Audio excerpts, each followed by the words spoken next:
Bonjour à tous. Un tournoi d'échecs de légende. Le tournoi d'Erceg Novi 1970. C'est un tournoi de parties très très rapide, ce qu'on appelle des parties de blitz, des parties de 5 minutes seulement. Alors pourquoi ce tournoi d'échecs est rentré dans la légende? En fait, ce tournoi d'échecs est en marge d'un autre grand tournoi qui est organisé un peu avant et qui oppose les 10 meilleurs joueurs soviétiques aux 10 joueurs du reste du monde. Alors, dans l'équipe des joueurs de l'ex-Union soviétique, de l'URSS, on retrouve 4 anciens champions du monde d'échecs. Et dans l'équipe du reste du monde, on a la légende Bobby Fischer. Alors, c'est l'équipe du RSS qui va s'imposer, sur un score très léger d'ailleurs. Je crois qu'il gagne 20,5 à 19,5. Mais Bobby Fischer réalise une belle performance. Pour l'anecdote, les joueurs qui participaient à ce match du siècle entre l'URSS et le reste du monde, était payé 600 $. Mais Bobby Fischer, comme il fait le meilleur résultat des joueurs du reste du monde, on lui offre même une voiture. Alors, après ce grand tournoi est organisé donc un tournoi de blitz.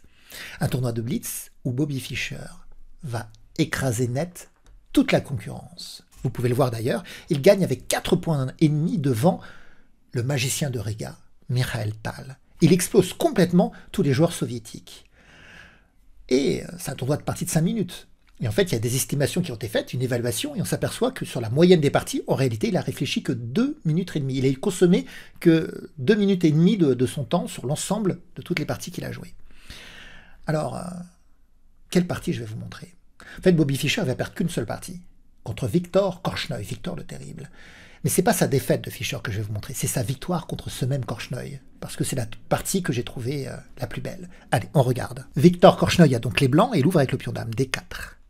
Cavalier F6 de Fischer, on contrôle la case centrale E4. C4. Donc le pion C, le pion de l'aile, vient contrôler la case D5 pour lutter contre la poussée D5. Fischer joue G6. On va voir qu'il va obtenir... Et obtenir, qu'est-ce que c'est que ça? On va voir qu'il va opter pour une défense est-indienne. Cavalier C3. Fou G7 qui consiste à développer rapidement son aile roi en mettant le fou en fianchetto, c'est-à-dire sur la plus grande diagonale noire de l'échiquier, et en accédant à un roc rapide.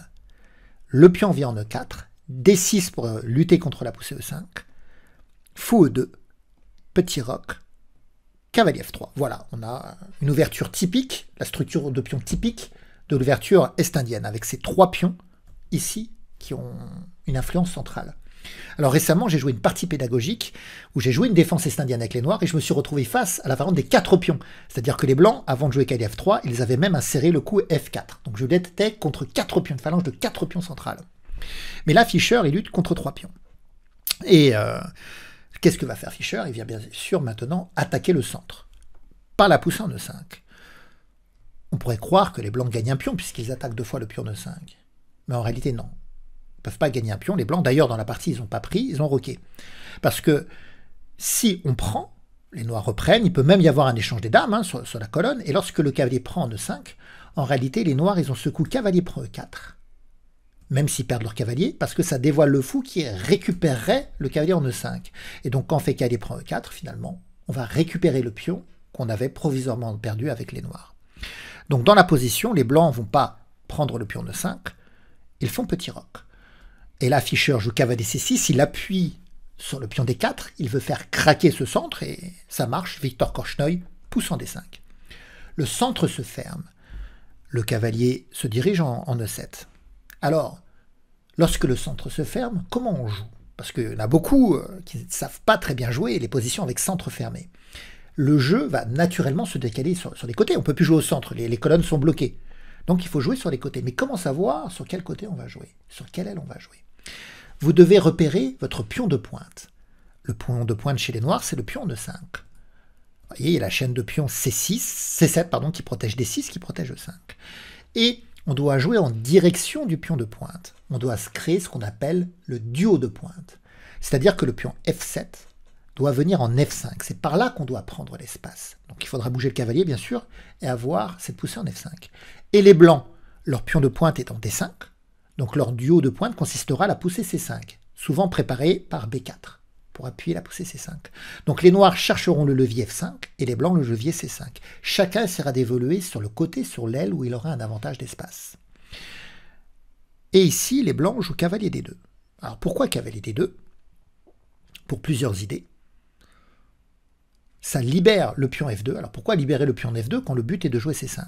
Bien, quand les noirs vont arriver à jouer F5, on sera content avec les blancs de pouvoir jouer F3 et de consolider sa chaîne de pions. Quant au cavalier D2, il peut appuyer la poussée C5. Alors on va se dire en venant en B3, pourquoi pas? Si on joue B4 après, B4 avant, pardon, puis cavalier B3 puis C5. Ou alors si les blancs jouent B4 puis C5, le cavalier pourra se nicher en C4 pour accentuer la pression sur le pion D6. Mais il y a aussi des joueurs qui jouent cavalier E1 avec le retrait en E1 pour revenir en D3 puis la poussée C5. Là c'est cavalier D2 qui a été choisi. Et donc on pourrait s'attendre à ce que le cavalier F6 bouge pour préparer la poussée F5. Une autre importance finalement du retrait du cavalier en D2, c'est que ça dévoile le fou en E2. C'est pour éviter que le cavalier puisse venir en H5 lorsqu'on va pousser en F5. Comme ça, le fou pourra prendre le cavalier. Le cavalier ne pourra pas libérer le pion F en allant vers l'avant, en allant en H5, parce que là, évidemment, il y aura fou prend cavalier. Donc, il faudra que le cavalier recule, soit en E8, soit en D7, pour préparer la poussée F5. D'ailleurs, il y a des joueurs qui jouent ça ici. Cavalier D7 ou cavalier E8 pour libérer la poussée du pion F immédiatement. Mais Fischer, il ne va pas le faire immédiatement. Il va jouer ici C5. Il explique qu'il perd un temps par rapport à son évolution à l'aile roi pour finalement frustrer les blancs dans leur évolution à l'aile dame, pour que les blancs ne puissent pas accéder à la poussée C5 rapidement. Alors c'est vrai que les blancs pourraient faire la prise en passant. Ils ne l'ont pas fait dans la partie, mais si les blancs font la prise en passant, les noirs peuvent reprendre par exemple du pion, ce qui contrôle la case D5, et le pion C6 pourra même appuyer avec l'aide des deux cavaliers de la dame la poussée D5 également. Donc Korchnoi, face à cette poussée C5, il ne prend pas, il joue A3 pour avoir la poussée B4. Et en cas de prise, il reprendra du pion A3 pour essayer d'avoir la poussée C5. Mais sur B4, Fischer ne prendra pas. Il jouera B6. Mais pour l'instant, c'est à Fischer de jouer, et maintenant, il recule son cavalier en E8 pour libérer son propre pion F. B4 arrive, B6 Fischer consolide, tour B1, et Fischer joue F5, et les blancs jouent F3. Chacun essaye de consolider sa structure de pion. Alors, maintenant, qu'est-ce que peut faire Fischer? S'il prend, les cavaliers peuvent reprendre, ça tient bien pour les blancs. Donc il va jouer en F4. Son pion de pointe est maintenant le pion en F4, donc il faut que le pion G puisse maintenant arriver en G4. Vous voyez comment la structure de pion un peu en éventail se déroule comme ça de plus en plus sur les ailes, avec une annexion de l'espace.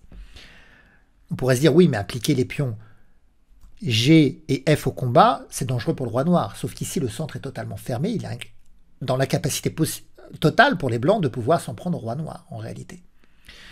Les blancs jouent à 4, les noirs jouent G5, les blancs jouent à 5, ils essayent de fragiliser cette structure de pion par la pression, pour essayer de déverrouiller l'aile dame, et Fischer il joue tour F6. Tour F6, alors c'est intéressant cette manœuvre, c'est pour faire passer la tour en G6 pour que ça appuie la poussée G4. La tour peut aussi parfois venir en H6 pour presser le pion H. Et là, Korchnoi va prendre en C5. Prise en C5, prise en C5. Korchnoi ouvre la colonne B et Korchnoi dira à l'analyse que ça a été sa plus grosse erreur dans la partie. Et Fischer en conviendra. Donc, dans la position, pourquoi la prise n'est pas bonne? Parce que ça soulage la tension. Prise, prise. Certes, ça ouvre la colonne B, mais les blancs ne trouveront pas assez de jeu sur la colonne B à l'aile dame, alors que les noirs vont pouvoir continuer à dérouler leur attaque à l'aile roi. Ici, les analyses montrent qu'il aurait été préférable, par exemple, de jouer dame B3 pour soutenir le pion B, et pourquoi pas jouer tour 1 après, menaçant des prises en B6 pour essayer de dévoiler le vis-à-vis des deux tours. Et essayer de garder un maximum de tension, de pression pour ouvrir la position dans de meilleures conditions, en fait. Là, le relâchement après tour F6 de la tension offre la colonne B au blanc, mais ça ne va pas être assez suffisant. Cavalier B3 est joué. Tour G6 comme attendu. Fou D2. Cavalier F6. Le cavalier, la tour et le fou C8 sont prêts à appuyer la poussée G4, même si les blancs contrôlent également 3 fois. Le roi blanc se retire du vis-à-vis tour roi, mais G4 arrive. La tour, le cavalier et le fou appuient cette poussée G4. Les blancs prennent, le cavalier reprend. Si le fou prend, on sera capable de reprendre du fou et attaquer la dame. Et puis là, le cavalier, il lance sur H2. l'idée, ce serait que la dame, dès que le cavalier E7 part, que la dame puisse arriver en H4, en fait, hein, pour menacer les mates en H2. Alors, les blancs jouent tour F3. Tour H6, attaque H2, donc H3 pour bloquer. Cavalier G6, on ramène des pièces à l'attaque en se disant que le pion H3 est cloué, et de toute façon, il ne peut pas prendre le cavalier. Donc, le roi se décloue, on remenace la prise du cavalier. Donc, Fischer fait marche arrière avec son cavalier. Fou E1. Et là, je vous invite à trouver le coup de la partie. Un coup assez difficile à trouver quand même. Une manœuvre assez difficile à trouver. Une manœuvre qui a mis cette partie à la postérité. On connaît notamment cette partie par rapport à la manœuvre qui va arriver. Alors, évidemment, si vous êtes un joueur peu expérimenté, la manœuvre en réalité, vous ne la trouverez pas. Mais elle sera intéressante quand même à découvrir par la suite pour essayer de comprendre un peu le raisonnement de Bobby Fischer. Si vous êtes un joueur avec un peu plus d'expérience, eh bien, essayez de trouver une manœuvre. Alors, qu'est-ce que c'est qu'une manœuvre aux échecs?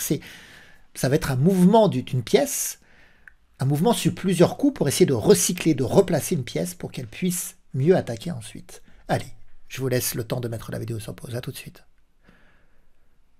Alors, qui a trouvé cette manœuvre?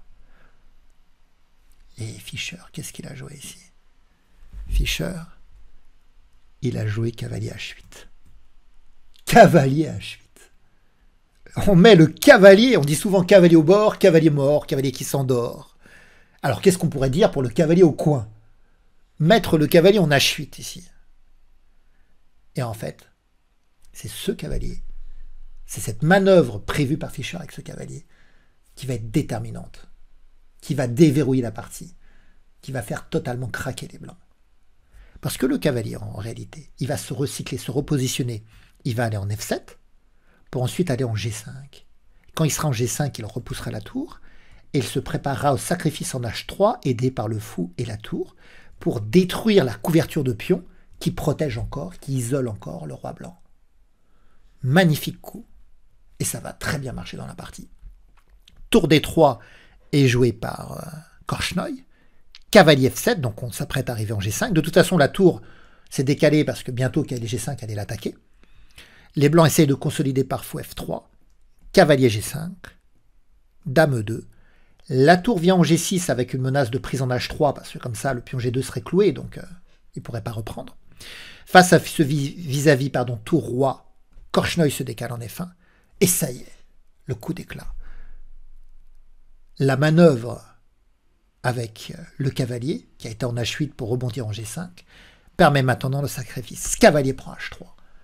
Cavalier prend H3, pion prend, fou prend H3, échec.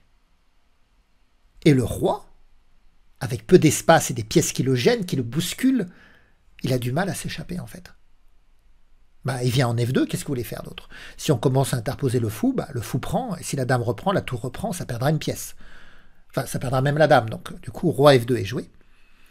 Et là, Fischer, il explique que sa main était en train de survoler l'échiquier et qu'il allait s'apprêter à jouer une grosse erreur. Il allait s'apprêter à faire cavalier prend E4, en s'apercevant au dernier moment que ce coup est totalement perdant pour lui. Il va se reprendre et finalement, il va jouer cavalier G4, qui là, est totalement gagnant pour lui. Alors, pourquoi cavalier prend E4 est perdant pour lui? En fait, il escomptait au départ sur des reprises du fou ou du cavalier, parce que cette idée de faire partir le cavalier, en fait, c'est de pouvoir accéder avec la dame en H4 à l'attaque du roi qui ne peut pas s'échapper à cause du fou et de la tour. Donc on cherche à mater le roi. Mais sur cavalier prend E4, alors il espérait que le fou ou le cavalier prenne, par exemple si le cavalier prend dame H4, et c'est terminé, le cavalier peut encore se mettre en G3, on va le prendre, et on arrive à un échec et mat. Donc c'est ça qu'il avait escompté. Mais la reprise de la dame change tout, parce que maintenant sur dame H4 échec, comme il n'y a plus la dame, le roi est capable de s'échapper en E2. Donc du coup, il ne va pas jouer cavalier E4, mais il va mettre son cavalier en G4. Ici, il y a eu fou prend, fou reprend, et là Fischer, j'allais dire, non, et là Korchnoi, Victor Korchnoi avec les blancs. Vous savez, 5 minutes, c'est pas beaucoup. Surtout que là, beaucoup de temps a déjà été dépensé pour arriver à cette position. C'est une partie de 5 minutes, donc. Et là, Korchnoi, il va réfléchir 1 minute 30. Il va gaspiller passivement tout le reste de son temps. et il va abandonner. Il va abandonner parce qu'il ne sait pas comment parer à la fois la menace sur sa dame et à la fois la menace de l'arrivée de la dame noire en H4 qui créerait un mat rapide.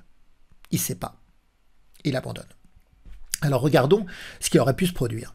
Si par exemple, Korchnoi essaye de sauver sa dame, ça arrive sur échec, la dame attaque, le fou contrôle, le pion contrôle, donc roi G2, et là il suffit de bouger le fou pour que la tour attaque la dame. On pourrait même jouer simplement fou E2 en fait. On attaque la dame, la tour attaque ici, donc c'est terminé, il n'y a même pas de casse pour le roi, il va falloir que le fou se mette en G3, et il suffira de prendre ce fou avec tour prend G3 par exemple, et si la tour reprend, on pourra encore reprendre avec la dame, l'attaque est gagnante, et de toute façon on peut prendre la dame blanche à n'importe quel moment, sur échec en plus. Donc c'est pas possible, on ne peut pas résister à ça. Donc du coup, vouloir sauver la dame par dame F1, ça ne marche pas. Dame H4 arrive avec trop de force. Qu'est-ce qu'on pourrait faire? Essayer de mettre la tour en F3, mais la dame arrive en H4 faire échec, le roi à la case F1, mais dame H1 échec, on va en F2. Dame H2 échec, on va en F1. Maintenant que la dame est bien placée, on va jouer fou H3. Alors fou H3 échec, ça libère la colonne G en fait, pour la tour. Et on va menacer le mat. Donc la tour prend fou, et on va jouer dame G1 mat, ou tour G1 mat, au choix. Bon, imaginons dame G1 mat, puisque c'est la dame qui est arrivée dans la position. Donc, ici, dans cette position, après la reprise fou prend fou, l'attaque de la dame, la menace de l'attaque de la dame et de l'arrivée en H4 qui attaque le roi, eh bien, il n'y a pas de solution en fait pour Viktor Korchnoi. Il va perdre, soit il va se faire mater, soit il va perdre trop de matériel. Alors voilà, j'espère que vous avez apprécié cette partie jouée par un joueur de légende, Fischer, dans un tournoi de légende, Herseg Novi 1970. Alors vous pouvez me laisser des pouces, des commentaires, et puis si vous voulez voir d'autres vidéos de ces 100 miniatures à connaître, vous pouvez cliquer sur le lien ci-dessus. Vous savez, les miniatures aux échecs, ce sont des parties de moins de 20 coups. Bon, celle-là fait 30 coups, elle est plus longue, mais pour Fischer, on peut pousser un peu le bouchon. Eh bien, n'hésitez pas à partager la vidéo et à m'aider. À bientôt!